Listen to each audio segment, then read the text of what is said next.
കൂട്ടുകാർക്ക് നല്ലൊരു ദിവസം ആശംസിച്ചുകൊണ്ട് മാമ്പഴത്തിന്റെ പുതിയ വീഡിയോയിലേക്ക് സ്വാഗതം. നമുക്ക് ഗൗതമിന്റെ അളകനന്ദയുടെ ഇന്നത്തെ നല്ലൊരു വിശേഷം കണ്ടാലോ. അങ്ങനെ രാവിലെ തന്നെ ഗൗതം ഫോൺ വിളിച്ച് ഫോണിൽ കൂടെ ചീത്ത പറഞ്ഞോണ്ടിരിക്കുവായിരുന്നു. എടോ അലക്സേ, താൻ എന്തിനാണോ തൊപ്പിയും വെച്ചോണ്ടിരിക്കുന്നേ? തന്റെ സ്റ്റേഷൻ പരിധിയിലല്ലോടോ ആ ക്രിമിനൽ വന്ന് വിളയാടിയത്. തൊപ്പി ഊരി വെച്ചിട്ട് ഇറങ്ങി പോടോന്ന് പറഞ്ഞിട്ട് പോലീസുകാരോട് ഭയങ്കരമായിട്ട് ദേഷ്യപ്പെട്ടുകൊണ്ടിരിക്കുകയാണ്. ഈ സമയത്ത് ജഗന്നാഥൻ ഒരു കൊടുങ്കാറ്റ് പോലെ അങ്ങോട്ട് വരുന്നേ. ഫോൺ വെച്ച് കഴിയുമ്പോൾ ജഗന്നാഥൻ പറഞ്ഞു, നീ പറഞ്ഞ കാര്യം ശരിയാ, അതിപ്പോ ചെയ്യേണ്ട ആളെ നീയാന്ന് പറയണം.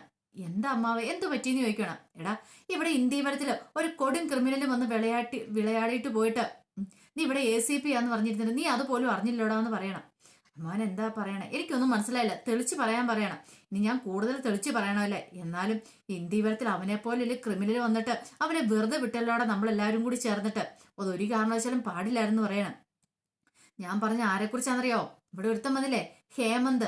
ഹേമന്തിനെ കുറിച്ചാന്ന് പറയാണ്. ഹേമന്തോ? അവനെ കുറിച്ചാ? നിനക്കറിയാലോ, കഴിഞ്ഞ ദിവസം ഞാന് അവിടെ ഇരിക്കുന്ന സമയത്താണ് അങ്ങോട്ട് ഷേണായി വരുന്നേ. നമുക്ക് ചരക്കുകളൊക്കെ കൊണ്ടു തരുന്ന ആളാ, മംഗലാപുരത്തുനിന്ന്. നിനക്ക് അയാളെ കുറിച്ച് അറിയാവുന്ന കാര്യല്ലേ? ഇടയ്ക്ക് ഞാൻ ആ പേര് കേട്ടിട്ടുണ്ട്. ചരക്ക് കൊണ്ടു തരുന്ന ആളോന്നറിയാം. അയാൾ വന്നു കഴിഞ്ഞപ്പോ ഞങ്ങൾ ഓരോ കാര്യങ്ങളെക്കുറിച്ച് സംസാരിച്ചുകൊണ്ടിരിക്കുവായിരുന്നു. ഈ സമയത്താണ് അവിടെയുള്ള കുറച്ച് ഗുണ്ടകളെ കുറിച്ചും അധോലോകത്തെക്കുറിച്ചും ഒക്കെ കേൾക്കാൻ ഇടയായത് മംഗലാപുരത്തുള്ള. പിന്നീട് ഷേണായി എന്നെ കുറച്ച് ഫോട്ടോസൊക്കെ കാണിച്ചു. ഇപ്പൊ എല്ലാം 20-നും 30-നും ഇടയ്ക്കും പ്രായമുള്ള പിള്ളേരാണെങ്കിൽ ആ കൊട്ടേഷനകത്ത് ഉൾപ്പെട്ടിരിക്കുന്നത്. അതും കൂടുതൽ കേരളത്തിൽ നിന്നുള്ളവരാ എന്നും പറഞ്ഞ് കുറച്ച് കുട്ടികളുടെ ഫോട്ടോ എനിക്ക് എടുത്ത് കാണിച്ചു. അതിനകത്തുണ്ടായിരുന്നു അവനും. അല്ല, ആരുണ്ടായിരുന്ന പറഞ്ഞേ? ഈ ഹേമന്ത് പറഞ്ഞ. അത് ശരിക്കും ഹേമന്ത് എന്നല്ല അവന്റെ പേര്, അറിയാവോ? അവന്റെ പേര് നീരാളി സുധീർ എന്നാന്ന് പറയാം. പെട്ടെന്ന് ഒരു നിമിഷം അമ്മാവൻ എന്തൊക്കെയാ പറയണേ, എനിക്കൊന്നും മനസ്സിലാകുന്നില്ലെന്ന് പറയാം. അതെ, ഞാൻ കാണിച്ചുതരാം. നമ്മൾ ഈ ഫോണിനകത്ത് ഫോട്ടോ ഇങ്ങെടുത്ത് കാണിക്കണം. ഇങ്ങോട്ട് നോക്ക്, ഇതാരാന്ന് മനസ്സിലായോ? അല്ല, ഇത് ഹേമന്ത് അല്ലേ? ഇവനാണ് നീരാളി സുധീർ. ഇവന്റെ പേര് ഹേമന്ത് ഒന്നൊന്നും അല്ലാന്ന് പറയാണ്. ഇവൻ നമ്മളെല്ലാം വന്ന് ചതിക്കുക ചെയ്തേ, എല്ലാരും വന്ന് പറ്റിച്ചിട്ട് പോവുക ചെയ്തെന്ന് പറയണം. അല്ല അമ്മാവൻ അതൊക്കെ ഞാൻ അറിഞ്ഞു. എന്തൊക്കെ എവിടെയൊക്കെ ഒരു കുഴപ്പമുണ്ട്. ഒരു കാര്യം ഞാൻ പറഞ്ഞേക്കാം, അവനെ കൂടെ കൂടുതൽ അറിഞ്ഞു വെച്ചോ, അല്ലെങ്കിൽ അവൻ ഇനി ഈ വീട്ടിലേക്ക് വരും. അവന് ഹേമന്താണോ സുധീർ ആണോ എന്നൊക്കെ അറിയണം. നീ ഒരു പോലീസ് ഓഫീസർ അല്ലേ? അല്ല, നിന്നെയും ബാധിക്കുന്ന കാര്യമാ. ഈ ഇന്ത്യവരത്തിൽ വന്ന് കയറി ഇറങ്ങിയിട്ടാ പോയേക്കുന്നത്. അവനാണോ അധോലോകത്തിന്റെ കണ്ണിയാണെങ്കിൽ അവന് വെറുതെ അടങ്ങിയിരിക്കില്ല. എന്തേലും ഉദ്ദേശങ്ങളത്തോടെ ആയിരിക്കും ഇങ്ങോട്ട് വന്നിരിക്കുന്നത്. അല്ല, ഇങ്ങനെ പറയുന്നുണ്ടല്ലോ, പക്ഷെങ്കിൽ അച്ഛൻ തർപ്പിച്ച് പറഞ്ഞ കാര്യമല്ലേ അവർ ഹേമന്താന്നുള്ള കാര്യം. രാജേന്ദ്രന്റെ പെങ്ങടെ മോനാന്ന് പറഞ്ഞല്ലേ? പിന്നെ എങ്ങനെയാ നീരാളി സുധീറാം? ഒരു കാര്യം ചെയ്യാം, നമുക്ക് ഈ ഡൗട്ട് ഏട്ടനോട് തന്നെ ചോദിച്ച് ക്ലിയർ ചെയ്യാന്ന് പറയണേ. ഈ സമയത്താണ് മഹേശൻ അങ്ങോട്ട് പോകുന്നുണ്ട്. അപ്പൊ മഹേശനെ വിളിച്ചിട്ട് ഏട്ടൻ അവിടെ നിന്നേ, ഒരു കാര്യം ചോദിക്കാനുണ്ടെന്ന് പറയണം. പെട്ടെന്ന് ഗൗതം വന്നിട്ട് പറഞ്ഞു, അല്ല അച്ഛാ, ഞാനൊരു കാര്യം ചോദിച്ചട്ടെ. അച്ഛന് ഈ രാജേന്ദ്രന്റെ കുടുംബത്തെ നന്നായിട്ട് അറിയാവുന്നതാണോ? രാജേന്ദ്രന്റെ പെങ്ങടെ മോനെ അറിയാവുന്നതാണോ ഹേമന്തിനെ കുറിച്ച്? അങ്ങനൊരു പെങ്ങടെ മോൻ ഉണ്ടോന്ന് ചോദിക്കണം. അതെന്താടാ ഗൗതം നീ അങ്ങനെ പറഞ്ഞേ? അറിയാലോ, എനിക്കറിയാലോ, ഹേമന്ത് പെങ്ങടെ മോനാണ്, മുറിച്ചെടുക്കാനാണെന്ന് പറയണ ഗാഥയുടെ. ഉറപ്പാണോ അല്ലേന്ന് ചോദിക്കണേ. അല്ല, ഉറപ്പാണ്. അത് ഞാൻ മുമ്പ് പറഞ്ഞിട്ടുള്ള കാര്യമല്ലേന്ന് ചോദിക്കണം. അല്ല, ഇപ്പൊ എന്താ അങ്ങനെ പറയാൻ കാണും? ജഗന്നാഥൻ പറഞ്ഞു, അവൻ ശരിക്കും ഹേമന്തല്ല, അവൻ നീരാളി സുധീറാന്ന് പറയണം. നീരാളി സുധീറോ? ഇതെന്തൊക്കെയാ നിങ്ങൾ പറയണേ? സത്യമായിട്ടുള്ള കാര്യാ. അവൻ മംഗലാപുരത്തെ ഏറ്റവും വലിയൊരു അധോലോകത്തെ ഒരു ഗുണ്ടയെ അറിയാവോ? അവനെ കുറിച്ച് ഏട്ടൻ ഇത് വല്ല അറിഞ്ഞിട്ടാണോ? ഇതേ, എനിക്ക് ഇതിനെക്കുറിച്ചൊന്നും അറിയത്തില്ലായിരുന്നു. പക്ഷെ എനിക്കറിയാവുന്ന ഹേമന്ത് ഇങ്ങനെയൊന്നും അല്ല, അവൻ നല്ല പയ്യനാന്ന് പറയണം. ഒരു കാര്യമുണ്ട്, ഇതങ്ങനെ വെറുതെ വിടാൻ ഞാൻ ഉദ്ദേശിച്ചിട്ടില്ല.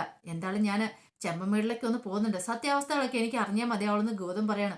മഹേഷിൻ്റെ ഉള്ളിൽ വല്ലാത്തൊരു ടെൻഷനായിപ്പോയി. എൻ്റെ ഭഗവാനെ, ഇനിയിപ്പം അവനെക്കുറിച്ച് ഹേമന്തിനെ കുറിച്ചൊക്കെ അന്വേഷിച്ചിട്ടുണ്ടെങ്കിൽ അവന് ഹേമന്ത് അല്ല എന്നൊക്കെ മനസ്സിലാവും. അപ്പൊ ഹേമന്ത് എന്നുള്ള ഒരാളെ പേരും കൂടെ പറഞ്ഞു വിട്ട ഞങ്ങളല്ല, അത് ബാലാജിയുടെ ഒരു കളിയാണല്ലോ. അങ്ങനെ വന്നിട്ടുണ്ടെങ്കിൽ തങ്ങളുടെ എല്ലാ കള്ളത്തരങ്ങളും പൊളിയും. എന്ത് ചെയ്യണമെന്ന് അറിയത്തില്ല. അത് വല്ലാത്ത ഒരു അവസ്ഥയായിപ്പോയി മഹേശന്. പിന്നീട് ഗൗതം നേരെ നന്ദയുടെ അടുത്തേക്ക് എല്ലുവാണ്. നന്ദയുടെ അടുത്ത് നിന്ന് ഹേമന്തിനെ കുറിച്ച് ചോദിക്കുക.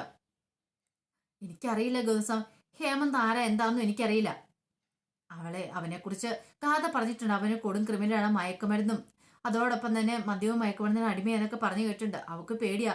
അവൾ ഗാഥ പറഞ്ഞ കാര്യങ്ങളൊക്കെ എനിക്കറിയുള്ളൂ. അതുകൊണ്ടാണ് ഞാനന്ന് ഗോപന്ദൻ സാറ് ഹേമന്തിനോട് പറഞ്ഞു വിടാൻ തുടങ്ങിയപ്പോൾ അന്ന് വേണ്ടാന്ന് ഞാൻ ആകുന്ന തർപ്പിച്ച് പറഞ്ഞെന്ന് പറയണം. അല്ലാതെ അതിൽ കൂടുതൽ എനിക്കറിയില്ല എന്ന് പറയാം. ഗൗതം പറഞ്ഞു, കുഴപ്പമില്ല, നന്ദയ്ക്ക് അറിയത്തില്ല, കുഴപ്പമില്ല. ഇതിനെക്കുറിച്ച് പറയാൻ പറ്റുന്ന രണ്ടുപേരുണ്ടല്ലോ ഇവിടെ, ഗാഥ സുജാത ആന്റി. ഞാൻ അവരോട് ചോദിച്ചാളെന്ന് പറയണേ. പെട്ടെന്ന് നന്ദയ്ക്ക് അപകടം എടുത്തു. അയ്യോ, അത് ഗോവിന്ദൻ സാർ, അത് വേണ്ട. അതെന്താ?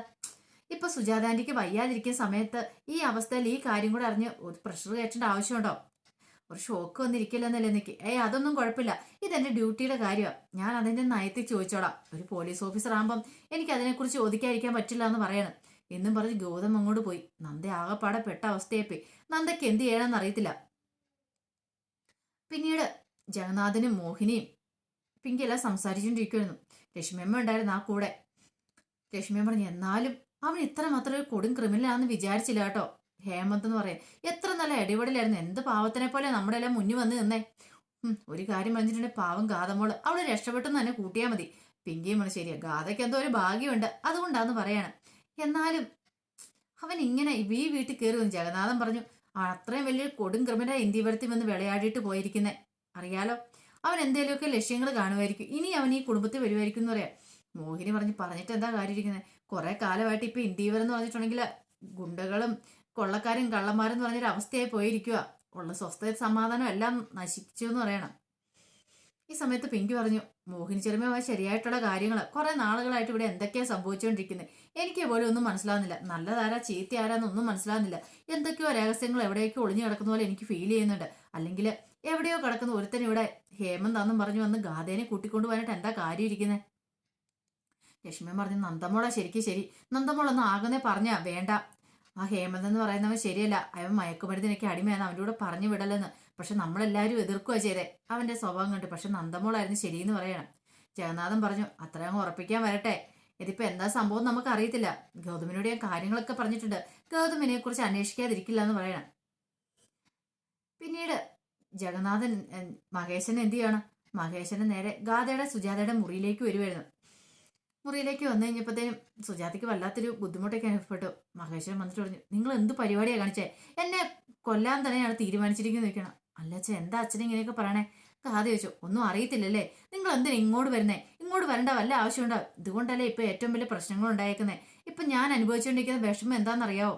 സുജാത പറഞ്ഞു, ഞങ്ങൾക്ക് അറിയാം മഹേശ്വര, പക്ഷെ എന്ത് ചെയ്യാൻ പറ്റും, ഇങ്ങോട്ട് വരണ്ടെന്നാകുന്നേ പറഞ്ഞാ. പക്ഷെ അവസാനം ചെമ്പമ്മേടിലെ വീട് പോയെന്ന് അറിഞ്ഞപ്പോ വേറെ നിവൃത്തിയില്ലെന്ന് വന്നു കണ്ടപ്പം ഗൗതമോൻ തന്നെ ഞങ്ങൾ ഇങ്ങോട്ട് കൂട്ടിക്കൊണ്ട് വന്നേ. ഒരു വാടക വീട് എടുത്ത് താമസിക്കാനായിരുന്നു ഞങ്ങൾക്ക് ഇഷ്ടം. പക്ഷെ മഹേശ്വരൻ പറഞ്ഞു, അതിന്റെ പേരിൽ എന്തൊക്കെ പ്രശ്നങ്ങൾ ഇവിടെ ഉണ്ടാകാൻ പോകുന്നറിയാവോ. ദേ ഗൗതം ഇപ്പം സത്യങ്ങളൊക്കെ അന്വേഷിക്കാൻ നടക്കുക.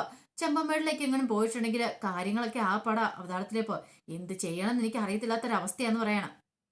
അയ്യോ പിന്നെ എന്ത് ചെയ്യുന്നു ഗാദി വെച്ചു. എന്ത് ചെയ്യാനായിട്ട്, എത്രയും പെട്ടെന്ന് നിങ്ങൾ ഇവിടുന്ന് പോകണം, ഇനിയിപ്പൊ നിങ്ങൾ ഒരു നിമിഷം പോലും ഇവിടെ നിൽക്കരുതെന്ന് പറയണം. ഈ സമയത്താണ് പിങ്കി അതിലൂടെ വരുന്നത്. അപ്പൊ പിങ്കി ജഗന്നാഥനല്ല സോറി മഹേഷിനെ ഇവിടെ സംസാരിച്ചുകൊണ്ടിരിക്കുന്ന കാഴ്ചകളൊക്കെ കണ്ടു. എന്തോ കാര്യമുണ്ടല്ലോ നോത്തി പിങ്കി അവിടെ തന്നെ മറഞ്ഞു നിൽക്കുവാണ്. ഈ സമയത്ത് മഹേശ്വരൻ പറഞ്ഞു, ഹേമന്ത് അവനെന്നൊരു കഥാപാത്രം അറിയാലോ, ഇനിയിപ്പൊ എന്തൊക്കെ ചെയ്യാൻ പോകുന്നതെന്നൊക്കെ.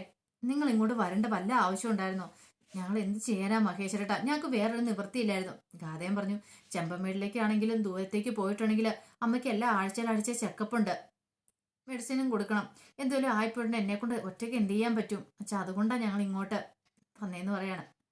ഈ സമയത്ത് മഹേശ്വരൻ പറഞ്ഞു, അല്ല നിങ്ങൾക്ക് പോകാനുള്ള ഇടമൊക്കെ ഞാൻ ഉണ്ടാക്കണേ, നിങ്ങൾ ഇത്ര നാളും ഞാൻ നോക്കിയില്ലേ, ഇനി ഞാൻ നിങ്ങളെ കൈവിടുമെന്ന് ഓർത്താണ് നിങ്ങൾ വിചാരിച്ചുകൊണ്ടിരിക്കുന്നത്. ഒരിക്കലും അങ്ങനെ വിചാരിക്കണ്ട, നിങ്ങളെ ഞാൻ സംരക്ഷിക്കും, ഇനി സംരക്ഷിക്കാനുള്ള പാങ്ങ് എനിക്കുണ്ട്, അതുകൊണ്ടാണല്ലോ നിങ്ങൾ സേഫ് ആയിട്ടുള്ളിടത്തേക്ക് മാറ്റിക്കോളാം, നിങ്ങൾ ധൈര്യമായിട്ടിരിക്കുക, പിന്നെ എത്രയും പെട്ടെന്ന് ഇവിടുന്ന് പൊക്കോണമെന്ന് പറയാണ്. അങ്ങനെ പറഞ്ഞിട്ട് മഹേശൻ അങ്ങോട്ട് പോയി കഴിയുമ്പോഴത്തേനും ഗാഥയ്ക്കും സുജാതയ്ക്കും വല്ലാത്ത സങ്കടമായിപ്പോയി. സുജാത അവിടെ നിന്ന് കരയുവാണ്. പിങ്കി ഇതെല്ലാം ശ്രദ്ധിക്കുന്നുണ്ടായിരുന്നു. അമ്മ വന്ന് അവരോട് സംസാരിക്കുന്നതും പിന്നീട് അവർ കരയണമൊക്കെ എന്തോ കാര്യമായിട്ടുണ്ടെന്ന് അവർക്ക് മനസ്സിലായി. പിന്നീട് ഗൗതം വാവച്ചനെ വിളിക്കുവാണ്. വാവച്ചനെ വിളിച്ചിട്ട് ചോദിച്ചു, അല്ല വാവച്ചന്റെ സുഖമൊക്കെ അല്ലേ. സുഖമൊക്കെ അമ്മനെ, കുഴപ്പമൊന്നുമില്ല. അല്ല വാവച്ചൻ ചേട്ടാ, വാവച്ചനോട് ഒരു കാര്യം ചോദിക്കാൻ വേണ്ടി ഞാൻ വിളിച്ച. എന്ത് വേണം മോൻ എന്നോട് ചോദിച്ചോ, എനിക്ക് അറിയാവുന്ന കാര്യമാണല്ലോ, ഞാൻ പറഞ്ഞിട്ടില്ലേന്ന് ചോദിക്കണം. അത് വാവച്ചേട്ടാ, ഈ രാജേന്ദ്രന്റെ പെങ്ങടെ മോനുണ്ടല്ലോ ഒരു ഹേമന്ത്, അത് ശരിക്കും പെങ്ങടെ മോൻ തന്നെയാണോന്ന് ചോദിക്കുകയാണ്. വാവച്ചൻ ചേട്ടൻ അതിനെക്കുറിച്ച് അറിയാമെന്ന് ചോദിക്കുകയാണ്. അതെന്താ ഗൗതമോനെ അങ്ങനെ പറഞ്ഞേ, എനിക്ക് അറിയാവുന്നതല്ലേ, പെങ്ങടെ മോൻ തന്നെയാന്ന് പറയാണ്. എന്താ ഇപ്പൊ പ്രത്യേകിച്ച് അങ്ങനെ. അവൻ ശരിക്കും പറഞ്ഞ അവന്റെ പേര് ഹേമന്ത് എന്നാണെന്ന് ചോദിക്കണേ. ഹേമന്ത് തന്നെയാണ്. അവൻ ശരിക്കും പറഞ്ഞ ഹേമന്ത് അല്ല, നീരാളി സുധീറാന്ന് പറയണ. നീരാളി സുധീറ മംഗലാപുരത്തെ വലിയൊരു കൊടും ക്രിമിനൽ അവൻ അധോലോക നായകനാന്ന് പറയണ. അയ്യോ സാറേ, എനിക്ക് ഇതിനെക്കുറിച്ചൊന്നും അറിയത്തില്ലായിരുന്നു. ആ അന്നെങ്കിൽ അറിഞ്ഞു വെച്ചോ. അല്ല അവന്റെ ജോലി എന്താന്നാ പറഞ്ഞേ, ബാംഗ്ലൂർ ഒരു IT കമ്പനിയിലാന്നാ പറഞ്ഞേ. അവന് IT കമ്പനിയിലൊന്നും അല്ല ജോലി, അവന്റെ ജോലി ഇതാന്ന് പറയാണ്. ഇങ്ങനെ ഇത് പറഞ്ഞിട്ട് ഞാൻ കുഴപ്പമില്ല, ഞാൻ കണ്ടുപിടിച്ചോളാം അവൻ ആരാ എന്താന്നൊക്കെ. എൻ്റെ കയ്യിൽ അധികം വൈകാതെ തന്നെ അവനെ കിട്ടും. ഇന്ത്യ വരത്തി വന്ന് കളിച്ചിട്ട് പോയാൽ അവനെ ഞാൻ വെറുതെ വിടാനും ഉദ്ദേശിച്ചിട്ടില്ല. അവൻ എൻ്റെ കൈ കിട്ടുമെന്ന് പറഞ്ഞിട്ട് ഗൗതം ഫോൺ വെക്കുവാണ്. ഈ സമയത്ത് അങ്ങോട്ട് വന്നിട്ട് അവൻ ഹേമന്ത് ചോദിച്ചു, ആരാ വിളിച്ചത്? ACP ആണെന്ന് ചോദിക്കും. അതെ. അപ്പൊ എന്നെ കുറിച്ചെല്ലാം അറിഞ്ഞിട്ടുണ്ടായിരിക്കും അല്ലേന്ന് ചോദിക്കണം. സംസാരിക്കുന്നത് കേട്ടിട്ടുണ്ടായിരുന്നു. അറിഞ്ഞിട്ടുണ്ടായിരിക്കും. അന്നായിരുന്നു നമുക്കൊരു കളി കളിക്കണം വാവച്ച. അവൻ ഇങ്ങോട്ട് കയറി ആക്രമിക്കുന്നതിന് മുമ്പ് നമ്മൾ അങ്ങോട്ടൊരു ആക്രമണം അഴിച്ചു വിടണം. ഇനിയാണ് ശരിക്കും ഒറിജിനൽ കളി നടക്കാൻ പോകുന്നത്. ഇനി ഒളിഞ്ഞും പാത്തുള്ള കളിയില്ല, നേരെ നേരെയുള്ള കളിയാണ് കളിക്കാൻ പോകണമെന്ന് പറയണേ. ഇതൊക്കെ ഇട്ട് വാവച്ചന് ഒരു നിമിഷം ഞെട്ടിത്തരിച്ച് നിൽക്കുവാണ്. വാവച്ചന് എന്താ ചെയ്യേണ്ടതെന്നും അറിയത്തില്ലാത്തൊരവസ്ഥയായിപ്പോയി. പിന്നീട് സുജാതയ്ക്ക് ഗാഥ കഞ്ഞിയൊക്കെ വാരി കൊടുത്തോണ്ടിരിക്കുവായിരുന്നു. ഒക്കെ കഞ്ഞിയെ കുടിച്ചോണ്ടിരിക്കുന്ന സമയത്താണ് നന്ദ അങ്ങോട്ട് വരുന്നേ. അപ്പം നന്ദ വന്നിട്ട് പറഞ്ഞു, അതെ ഇവിടെ ചില പ്രശ്നങ്ങളൊക്കെ ഉണ്ട്, അറിഞ്ഞു കാണുമല്ലോ അല്ലേന്ന് ചോദിക്കുകയാണ്. അറിയത്തില്ല, മഹേശ്വരട്ടൻ വന്ന് പറഞ്ഞു പറയാണ്. ഈ സമയം സുജാത പറഞ്ഞു, മതി മോളെ, എനിക്ക് കഞ്ഞി മതി എന്നൊക്കെ പറയാണ്. അതെ പേടിക്കൊന്നും വേണ്ട കേട്ടോ, അധികം വൈകാതെ തന്നെ നമുക്ക് ഇത് കുറവായി കഴിയുമ്പോൾ ഏതൊരു വാടക വീട്ടിലേക്ക് മാറാന്ന് പറയണം. മോളെ അതൊന്നും അല്ല പ്രശ്നം. ഇപ്പൊ ഗാഥയ്ക്ക് വല്ലാത്ത സങ്കടം എന്താണെന്നറിയാവോ? എനിക്ക് എന്തേലും സംഭവിക്കുവോ, എനിക്ക് എന്തേലും ആയിപ്പോവോ, ഞാൻ മുകളിലേക്ക് പോവോ എന്നുള്ള പേടിയിക്കുക. ഞാൻ ഇവളോട് 1000 വട്ടം പറഞ്ഞു ടെൻഷൻ അടിക്കേണ്ടെന്ന്. പക്ഷെ ഇത് കേൾക്കണ്ടേ? നന്ദേച്ചിക്ക് അറിയാലോ എനിക്ക് എൻ്റെ അമ്മ മാത്രമേ ഇപ്പോൾ ഉള്ളൂ. പക്ഷെ പറഞ്ഞിട്ട് കാര്യമില്ല, അച്ഛനുണ്ടെങ്കിൽ പോലും അച്ഛൻ എന്നെ നേരിട്ട് സപ്പോർട്ട് ചെയ്യാൻ പറ്റില്ലല്ലോ. ആ ഒരു അവസ്ഥയിൽ എനിക്ക് എന്ത് ചെയ്യാൻ പറ്റും? വല്ലാത്തൊരു ടെൻഷൻ എനിക്ക്. അതൊക്കെ ഓർത്തിട്ടാണ് ഞാൻ അമ്മയോട് ഓരോ നിങ്ങൾക്ക് കാര്യങ്ങളൊക്കെ പറയണമെന്ന് പറയണം. അതെ ഇനി അതൊന്നും ഓർത്ത് നിങ്ങൾ ടെൻഷൻ അടിക്കേണ്ട ആവശ്യമൊന്നും ഇല്ലെന്നാണ്. ഈ സമയത്താണ് ഗൗതം അങ്ങോട്ട് കടന്നു വരുന്നത്. ഗൗതമിനെ കണ്ട നന്ദയിലൊരു ഞെട്ടലുണ്ടായി. ഗൗതം വന്നിട്ട് സുജാത വിളിച്ചു, അല്ല ആന്റിക്ക് സുഖമൊക്കെ ആണല്ലോ എന്ന് ചോദിക്കാണ്. ഒരു കുഴപ്പമില്ല മോനെ എന്ന് പറയണം. എന്തെങ്കിലും പ്രശ്നമുണ്ടെ പറയണം കേട്ടോ. എനിക്ക് എന്ത് പ്രശ്നം, ഇവിടെ ഒരു കുഴപ്പമില്ല, എല്ലാം ഇച്ചിരി കൂടുതലാണെങ്കിലേ ഉള്ളൂ. ഇത്ര സുഖ സൗകര്യങ്ങളൊന്നും ഞാൻ ഒരിക്കലും പ്രതീക്ഷിച്ചില്ല എന്ന് പറയണം. പെട്ടെന്ന് ഗൗതം ചോദിച്ചു, അല്ല ഞാൻ ഒരു കാര്യം ചോദിച്ചോട്ടെ, ഈ രാജേന്ദ്രന്റെ പെങ്ങടെ മോനുണ്ടല്ലോ ഹേമന്ത്, അവൻ ശരിക്കും രാജേന്ദ്രന്റെ പെങ്ങടെ മോൻ തന്നെയാണോ? നിങ്ങളുമായിട്ട് നല്ല റിലേഷൻ ആണോ ചോദിക്കുകയാണ്. ഇത് കേട്ടപ്പോൾ എന്ത് മറുപടി പറയണമെന്ന് അറിയത്തില്ലായിരുന്നു. അതോ ഇനിയിപ്പോൾ അകന്ന ബന്ധത്തിലുള്ള ആരെങ്കിലും ആണോ എന്ന് ചോദിക്കുകയാണ്. മുറച്ചെറുക്കൻ എങ്ങാനും ആണോന്ന്. എന്ത് മറുപടി പറയുന്നത് സുജാതയ്ക്ക് അറിയത്തില്ല. ഈ ചോദ്യം കേട്ട നന്ദയിലൊരു ഞെട്ടലുണ്ടായി. ഗാഥ ഒരു പരിങ്ങി. ഗാഥ പെട്ടെന്ന് പറഞ്ഞു, അതിപ്പോ അടുത്തല്ല, ഒരകന്ന ബന്ധത്തിലുള്ളതെന്ന് പറയണം. സുജാതയും പറഞ്ഞു അങ്ങനെയാന്ന് പറയണം. കാരണം ഗാഥ പറഞ്ഞിട്ടുണ്ടെങ്കിൽ പിന്നെ അങ്ങനെയല്ലേ പറയാൻ പറ്റുള്ളൂ, വേറൊന്നും പറയാൻ പറ്റില്ലോ. അല്ല അയാളുടെ വീട്ടുകാരൊക്കെ എവിടെയാ? അയാളുടെ വീട്ടുകാരിപ്പോ ആ ചെമ്പമ്പട്ടി തന്നെ ഉണ്ടോന്ന് ചോദിക്കുവാണ്. അതിപ്പോ ഒന്നും മിണ്ടാതിരിക്കുക രണ്ടുപേരും. അല്ല ഈ രാജേന്ദ്രന്റെ വീട്ടുകാരെവിടെയാന്ന് ചോദിക്കുകയാണ്. എനിക്ക് അയാളെ കുറിച്ച് ചില കൂടുതൽ അറിയാനുണ്ടെന്ന് പറയണം. പെട്ടെന്ന് സുജാത ഒരു വെപ്രാണുണ്ടായി. സുജാത ഇങ്ങനെ ഉത്തരം പറയാനായിട്ട് വിഷമിക്കുന്ന പോലെ കണ്ടു കഴിഞ്ഞപ്പം ഗാഥയ്ക്കും വല്ലാത്ത ടെൻഷനായിപ്പോയി. ഇച്ചിരി വെള്ളം വേണമെന്ന് പറയാണ്. ഭയങ്കരമായിട്ട് വിക്കി പറയണേ. പെട്ടെന്ന് നന്ദ പറഞ്ഞിട്ട് ഗൗതത്തിനോട്, ഗൗതം സാർ വേണ്ട, ഇനി ചോദ്യം ചെയ്യേണ്ട, ഇപ്പൊ തന്നെ കണ്ടീഷൻ വളരെ മോശമായിട്ടുണ്ട്, ഇനി ചോദ്യം ചെയ്യേണ്ടെന്ന് പറയണം. ഗൗതം പറഞ്ഞു, അങ്ങനെ പറഞ്ഞാൽ എങ്ങനെയാ ശരിയാവുന്നേ? ഇതെന്റെ ഡ്യൂട്ടിയുടെ ഭാഗമല്ലേ, എനിക്ക് ഇതിനെക്കുറിച്ചുള്ള സത്യങ്ങളൊക്കെ അറിഞ്ഞല്ലേ പറ്റുള്ളൂ, കുറച്ച് കാര്യങ്ങളൊക്കെ അറിയണം. ഹേമന്ത് അല്ല, നീരാളി സുരേഷ് ആണ് അവനെക്കുറിച്ചുള്ള കാര്യങ്ങൾ എനിക്ക് അറിയണമെന്ന് പറയണം. ഈ സമയത്ത് ഗൗതമിന്റെ ഫോൺ പെട്ടെന്ന് ബെല്ലടിക്കുന്നേ. നോക്കി പരിചയമില്ലാത്ത നമ്പരാ. അതെ Gautham sir, ACP Gautham sir തന്നെ അല്ലേന്ന് ചോദിക്കും. അതേടാ, നീ ആരാന്ന് ചോദിക്കുകയാണ്. ഞാൻ ഹേമന്ത് എന്ന് പറഞ്ഞാൽ അറിയത്തില്ലായിരിക്കും നിനക്കിനി. ഞാൻ നീരാളി സുധീറാന്ന് പറയാണ്. ഇത് കേട്ടതും ഗൗതം പറഞ്ഞു, ഞാൻ നിന്നെ ഒന്ന് കാണാൻ വേണ്ടി ഇരിക്കുമായിരുന്നു, അതുകൊണ്ടല്ലേ സാറേ കൃത്യസമയത്ത് തന്നെ ഞാൻ സാറിനെ വിളിച്ചതെന്ന് ചോദിക്കുവാണ്. അപ്പൊ ഇവര് ഗൗതം എഴുന്നേക്കുന്ന ഈ സംസാരമൊക്കെ കേട്ട് നന്ദയ്ക്ക് മനസ്സിലായി എന്തോ ഒരു അപകടം വരുന്നുണ്ടെന്ന്. അപ്പൊ എന്താന്ന് അറിയാതെ ആകെപ്പെട്ട ടെൻഷൻ അടിച്ച് നന്ദ നിൽക്കുവാണ്. അപ്പൊ അതിന്റെ വിശേഷങ്ങളൊക്കെയാണ് നമ്മളിന്ന് കണ്ടത്. ഇതിന്റെ ബാക്കി വിശേഷങ്ങളുമായിട്ട് വൈകുന്നേരത്തെ പ്രൊമോയി വരാട്ടോ. ആദ്യമായിട്ട് കാണുന്നവരാണെങ്കിൽ ചാനൽ ഇഷ്ടപ്പെട്ട ഒന്ന് സബ്സ്ക്രൈബ് ചെയ്യാൻ മറക്കരുതേ. അതോടൊപ്പം തന്നെ കണ്ടുകൊണ്ടിരിക്കുന്ന എല്ലാവരുടെ സപ്പോർട്ടിലേക്കും തുടർന്നും പ്രതീക്ഷയുണ്ട്. എല്ലാവർക്കും ഒരിക്കൽ കൂടി നല്ലൊരു ദിവസം ആശംസിച്ചു നിർത്തുന്നു. നന്ദി.